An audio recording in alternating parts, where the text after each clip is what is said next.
the Second World War, there was an uprising by the Kikuyu people who wanted their land back.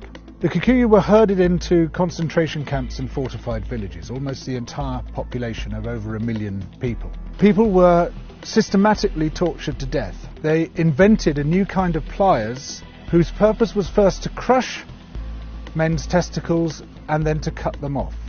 They raped women with bayonets. They raped men. Similarly, a favourite technique was to ram sand up the rectum with a stick.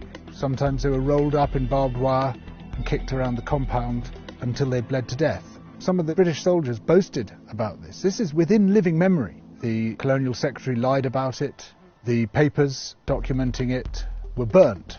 The impact of the rich and powerful nations has been so phenomenally murderous and destructive that it has been completely airbrushed from our national consciousness.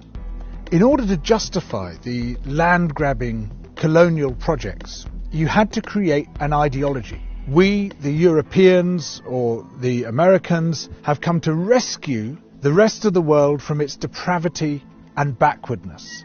But in order to do that, you have to be able to demonstrate that the rest of the world is depraved and backward. From this arose the racism that is still with us today. It was a necessary component of the colonial project. Some people might claim, well, okay, we broke a few eggs to make this omelette. It's as if all those human beings were eggs. But look at the omelette. Isn't it fantastic? Look, we made this fantastic omelette. Forget about all that unpleasant stuff and let's just celebrate where we are. Where we are is a continuation of the project. We commodified people's land and people's labour and turned it into our property. We're also destroying the rest of the living world alongside it. We don't have to be like this. We are the same human beings as anybody else. We're all part of the same big human family. We just have to recognise that, accept that. And of course, within Western countries, there are plenty of brilliant people resisting colonisation, both internal colonisation within our own countries and external colonisation of other people's countries.